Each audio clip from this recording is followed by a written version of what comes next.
Olá, pessoal! Vamos responder uma das perguntas mais comuns no canal Elétrica Sem Limites. Professor, trabalhar com elétrica exige muita matemática e eu traduzo elétrica como eletrotécnica no contexto amplo. Todo o processo de geração, transmissão e distribuição de energia elétrica, suprindo as cargas industriais, comerciais e residenciais.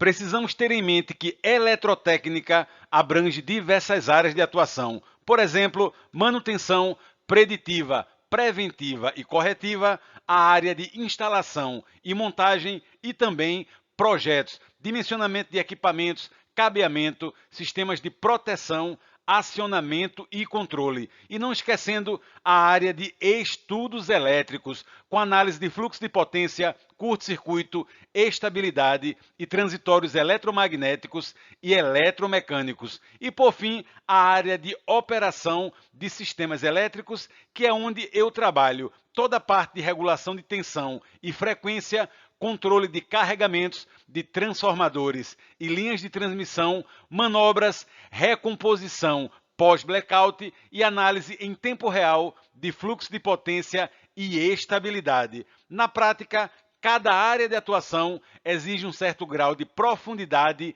em matemática.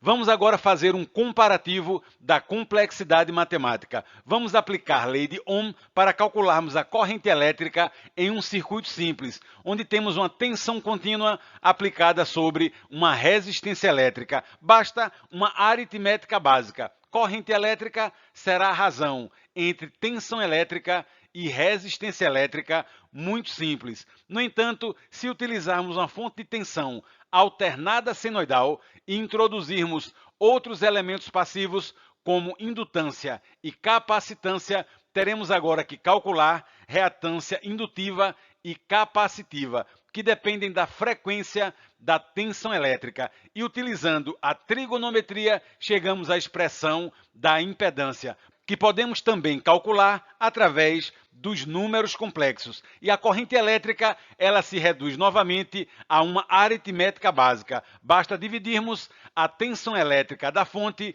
pela impedância. Mas perceba que nessa situação houve um aumento da complexidade matemática para chegarmos na corrente elétrica.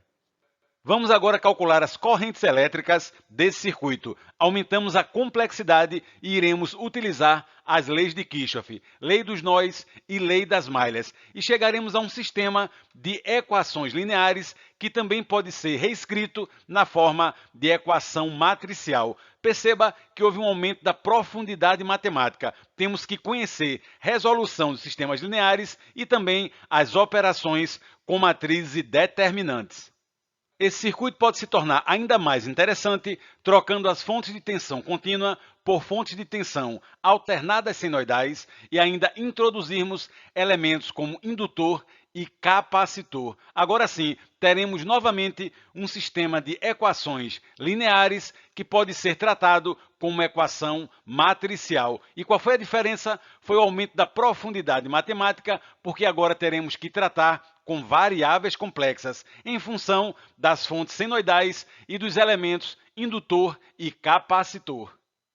Até agora calculamos a corrente elétrica em regime permanente. Vamos calcular agora no regime transitório. Temos um circuito com fonte de tensão alternada senoidal e em série um circuito RLC, resistor, indutor e capacitor. Aplicando lei de Kirchhoff das malhas, tensão da fonte será o somatório fasorial das quedas de tensão. Queda de tensão no resistor é o produto da resistência pela corrente elétrica. Simples, lei de Ohm.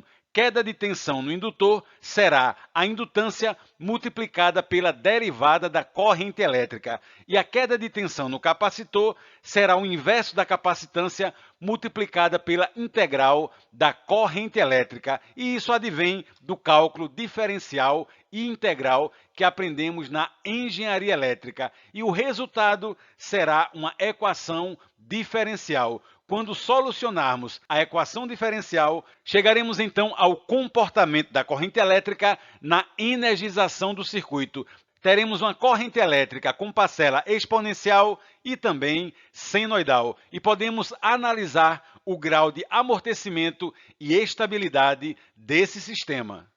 E qual será então a resposta da pergunta? Trabalhar com elétrica exige muita matemática? Depende da área em que você atuar.